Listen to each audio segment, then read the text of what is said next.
O Cápsula está de volta. Doenças mentais e instituições psiquiátricas são inspirações para muitos filmes e algumas delas marcam a indústria cinematográfica, seja retratando algum problema de maneira coerente ou, infelizmente, contribuindo para alguns estereótipos. Pensando nisso, em como o filme Coringa, em que o personagem tem alguns transtornos mentais, tem gerado bastante discussão, nós separamos alguns filmes que enquadram-se nesse cenário. Olá, Mari, de volta aqui conosco. Mais uma vez. Me conta uma coisa, você assistiu Coringa? Aham. E aí, assim, em meio a tantas polêmicas, tantas coisas, né, que envolvem, assim, o filme, a gente pode dizer que se tem uma coisa que marca muito é o trabalho justamente de retratar a doença, né, do Coringa, assim, no filme. É algo que isso a gente tem que destacar muito, porque é a mote central do filme, né? E aí entra a interpretação muito boa do Joaquin Phoenix. Mais do que falar sobre o Coringa, assim, eu acho que o filme fala sobre a pessoa, assim. Ele foca muito, né, ele dá nome, assim, né, pro Arthur Fleck, assim. Ele vai mostrar como que esse cara virou o vilão do Batman, assim. Mas a história do Batman em si não tem tanta importância ali dentro daquele filme, apesar de ter citado. O ponto principal da narrativa é justamente isso, assim, um transtorno psicológico que aquele cara tem e como que isso afeta as relações dele a ponto dele se tornar um vilão de uma história em quadrinho, assim, né? Sim. Se tornar um maníaco. E até acho que algumas coisas que eu achei interessantes são os sintomas que eles levaram pro filme, assim, que é no caso a risada dele, que é uma característica muito marcante. E eu acho que um acerto da história foi justamente dar algum significado ali para aquela risada. Incorporar aquilo dentro, né, de uma demonstração física do que ele tem dentro da cabeça dele, assim, né? Porque talvez, acho que antes, pelo menos pra mim, assim, que não conheço tanto a história do Batman, era só uma coisa do personagem, assim, do vilão desse personagem da história. Então ele tem essa risada. Mas ali o filme coloca ela como um sintoma do que ele sente, né? Ele não consegue realmente controlar aquela risada. É meio que um riso de nervoso, mas num nível muito absurdo, assim, de rir de coisas que você não deveria rir. E aí, acho que o filme trabalha isso muito bem também, como que o transtorno, a doença que aquele cara tem, interfere no julgamento que ele tem sobre as coisas, assim, sobre o que é moral e não, sobre o que é ético e não, e como que aquilo se perde quando a pessoa tem uma mente completamente bagunçada, porque né? é o que falta justamente esse freio, assim, né? A pessoa que não tem, digamos assim, vamos pôr pessoas normais, né, assim, sabe até onde vai o limite. Quem tem essa doença já não consegue ir, assim. Pode falar. Não, é que o que interessante que o filme também coloca, que o que controla ele, que dá esse limite pra ele, né, e que ajusta as coisas na cabeça dele são os remédios, porque é uma coisa química. Sim. E aí na hora que tiram esses remédios dele, aí, né, começa a dar o problema todo, assim. Lembrando que algumas críticas que eu li pontuaram que o filme talvez traz uma justificativa justamente pelo fato dele ser doente, o fato dele causar aquela violência toda, de um lado, assim, negativo. Todo mundo tem suas coisas. Questões Óbvio ali, que tem pessoas que realmente, né, têm uma doença, elas têm uma coisa, mas não é tão simples assim, Exatamente. Vamos falar então do próximo filme que a gente separou, que é Uma Mente Brilhante. Esse filme, ele traz, né, a história de um cientista que ele ouvia vozes e aquilo ali, de certa forma não, né? Aquilo ali acompanhava a vida dele durante o trabalho dele, porque em alguns determinados momentos do filme mostra que ele era introvertido, vivia isolado, ou seja, ele era uma pessoa esquizofrênica, assim, que eu acho que também é uma coisa que contribui no senso de pessoas meio desavisadas, assim. Eu acho que é muito do estereótipo do louco no sentido ruim, assim, né? O esquizofrênico é muito fácil cair no caricato, talvez, ou naquela coisa assim, bem estereotipada. Não sei se é o caso desse filme, apesar dele ser um clássico, eu ainda não assisti, assim. Eu acho que é interessante que aí o filme foge talvez um pouco, né, dessa coisa do vilão, porque coloca, né, uma pessoa, um gênio que ganhou um prêmio Nobel como um cara que tem que conviver com isso, uma doença muito séria e que afeta muito a sua vida, né? Aquilo transforma muito seu jeito de ver, seu jeito de olhar para as coisas, mas talvez transforma, né? Tipo, a pessoa consegue desenvolver aquilo ali e levar para um outro lado e conseguir ganhar um prêmio Nobel de economia, assim, né? Isso é muito legal. A capacidade da pessoa de conseguir controlar as coisas também, porque com a ajuda de remédios, as coisas, né? As pessoas podem conseguir viver com isso, né? Elas não precisam se excluir completamente da sociedade, ficarem dentro de um hospital, porque elas têm essas coisas, né? E outro filme que tem essa proposta, talvez, por ser uma comédia romântica, de apresentar, assim, duas doenças, mas de uma maneira mais... levando até pro romance, assim, no final das contas, é O Lado Bom da Vida. Que tem, né, o personagem do Bradley Cooper, que ele é bipolar, e tem a personagem da Jennifer Lawrence, que ela tem depressão, assim. E aí tem ele ali, ele é retirado, né, de uma instituição, acho que, se eu não me engano, no filme ele não teve alta, mas a mãe dele resolve tirá-lo de lá, assim. Então mostra ele justamente nesse processo de recuperação, quando ele encontra a personagem da Jennifer Lawrence, que é a Tiffany. E ela é meio que um agente transformador dele ali, porque ele tá se adaptando, né? E tá ali, tipo, encontra essa figura interessante na vida dele, assim. E que também sofre de uma doença. E é interessante de mostrar também como que isso afeta vários aspectos da vida da pessoa e como que, por exemplo, num romance, aquilo vai transformando a maneira como a pessoa ama, a maneira como que ela consegue lidar com o amor, com as paixões da vida dela, né? E isso vai afetando. Até me lembra, tipo, que a gente tava falando da série nova da Amazon, né? Modern Love. Um dos episódios mostra isso.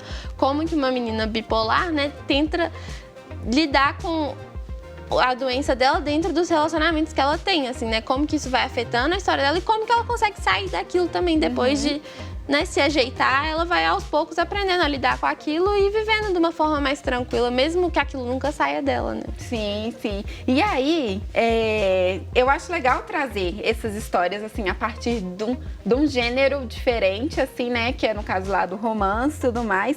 Mas teve outro filme lá, O Cisne Negro, que eu acho que... ele me surpreendeu, assim, de certa forma, porque acho que quando eu fui assistir esse filme, eu fui mais assim, vou assistir o filme da Natalie Portman, assim. E aí, durante a narrativa, que é ela, uma bailarina, que quer alcançar, né, esse papel principal na peça, justamente Lago do Cisne, ali, durante a narrativa, você vai encontrando ali com uma pessoa, ela é talvez obsessiva, assim, né? Não sei dar o diagnóstico. E nem tô apta pra isso. Mas ela é, tipo assim, ela é obsessiva naquilo que ela faz, ela passa, sei lá, a ter até alucinações ou sonhos, né, com aquilo, porque o filme mostra umas coisas assim. E é isso, é o perfeccionismo ao extremo e essa obsessão com ela tentando alcançar, assim, essa peça. É interessante o que você falou, né? Eu fui ver por causa da Natalie Portman, mas acaba que todas essas pessoas que interpretam esses personagens que são marcados por um transtorno ou por uma doença mental, né? Os atores ficam muito falados depois, assim. A gente tem visto esse fenômeno do Joaquin Phoenix e o Joaquin Phoenix vai ganhar o Oscar. E eu nunca vi uma atuação assim, e realmente é uma coisa impressionante, mas eu acho que tem que... E a Natalie Portman nesse filme faz assim, de se entregar pro papel ali, porque você tá interpretando uma coisa que muitas vezes você não passou por isso, você nunca vai passar por isso, então se entregar àquela experiência, assim, e tipo, se deixar levar. A direção do ator também é muito importante, de como que... Porque é muito sensível, é uma coisa muito delicada, né? Porque falando até um pouco dessa coisa de estereótipo e de interpretações de figuras femininas, em Garota Interrompida, a gente tem lá a Winona Ryder, que é a personagem principal da história. E junto com ela tem uma outra interpretação muito marcante, que foi da Angelina Jolie. Isso. E ela aí, ganhou no o filme, Oscar. Exatamente nesse, assim. E no Garota Interrompida, a Angelina Jolie, ela parece que acho que ela é sociopata, assim, se eu não me engano. E tem a personagem da Winona Ryder, que ela tem, acho que ela é diagnosticada com borderline. Isso mesmo. E aí, ela é um filme que mostra um pouco ali do convívio num hospital psiquiátrico. E ali ela se encontra com várias outras meninas que também tiveram outras doenças, assim, o filme tem umas histórias que são bem pesadas até, assim, é meio tenso, foi baseado num livro, porém a autora achou o filme meio melodramático e não gostou desse filme. Eu achei muito curioso quando eu li, porque olha como que são as coisas, a gente não conhecer muito a realidade, né? Eu fiquei impactada quando eu vi o filme, achei bem tenso, assim, por algumas coisas, mas já pra autora, que realmente é a dona daquela história, já achou que o filme não representou muito bem aquela história. É muito sutil, assim, que o cinema, ele pode romantizar, às vezes, muito algumas coisas. Aí tá é uma linha perigo. muito tênue, assim, entre parecer legal isso e dar visibilidade pra uma coisa que tem que ser falada mesmo, não tem por que ser tabu, mas também não tem por que ser legal, assim, e romantizar aquilo, parecer que é uma coisa, tipo, excêntrica e interessante. Interessante, né? Por falar até em manicômio e até entra no campo da luta antimanicomial, a gente tem Bicho de Sete Cabeças, que é, assim, uma produção brasileira que justamente mostra a realidade num hospício ali em determinada década. Mas é só a gente lembrar que hoje em dia não existe esse sistema compulsório, né? Não nos moldes que é do filme, assim, obrigatório e tudo mais. E aí mostra por quê. O Rodrigo Santoro, que no caso é o ator principal do filme, ele foi mandado para um sanatório, assim, porque o pai dele achou, acho que um cigarro de maconha nas coisas dele, ele foi obrigado. E ali dentro, ele se deparou com uma realidade péssima do lugar e a partir disso que ele começou a ter problemas reais, digamos assim, né? Porque antes ele não tinha nada. Assim, estar em convívio com aquelas pessoas, né? E dentro da situação do manicômio, assim, da maneira como aquilo é tratado, assim, é muito perigoso. E é importante que hoje em dia, aqui no Brasil, tem alguns casos, né? Até aquele conto do Machado de Assis vai falar disso também, que aí dá voz no Brasil para a luta antimanicomial, assim, e que essa não é a maneira de tratar essas pessoas, assim, existem outras abordagens, existem outros métodos muito mais eficientes e que não prejudicam tanto a pessoa, porque às vezes acontece uma coisa parecida com o sistema prisional, assim, você colocar a pessoa dentro daquele lugar, dentro daquele ambiente, com aquela abordagem, com aquele convívio, vai só piorar uma situação, né? Tipo, você vai só piorar mesmo uma coisa. O encarceramento, no geral, não tem sido uma solução muito boa. Já há tempo já cantaram essa pedra, né? Vamos dizer. E é legal assim. o filme que...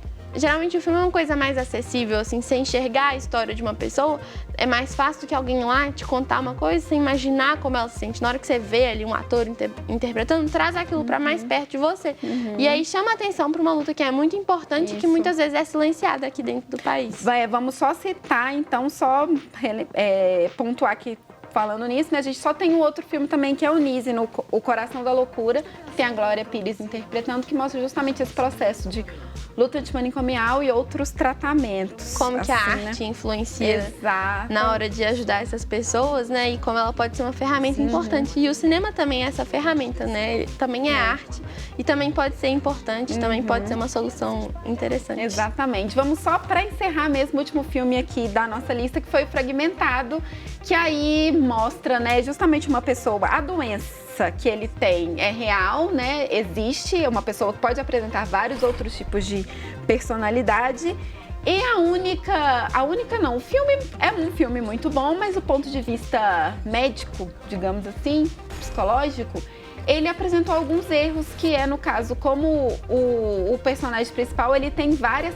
É a questão da agressividade, né? Que ele tem várias personalidades agressivas, assim. Todas elas são malvadas. Assim. É um filme um pouco de terror, assim. Volta um pouco naquele estereótipo que a gente falou no início, assim, né? Querendo ou não. Apesar de que, novamente, né? A atuação de James McAvoy, ele interpreta 23 pessoas diferentes, assim. É uma coisa impressionante, mas tem isso de puxar, assim, é uma coisa... É terror, é assustador, né? É malvado, assim.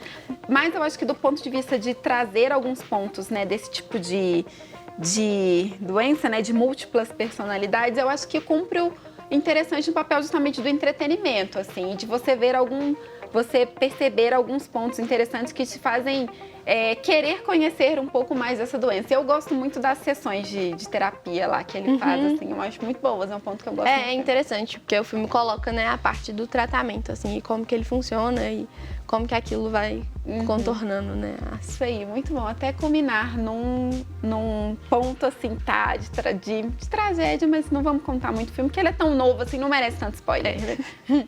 Mari, então obrigada. Até a próxima resenha. Carol, até mais. E o Cápsula de hoje termina aqui. Se você quiser rever esta ou outras edições do programa, é só acessar o nosso canal no YouTube. Até a próxima. Tchau!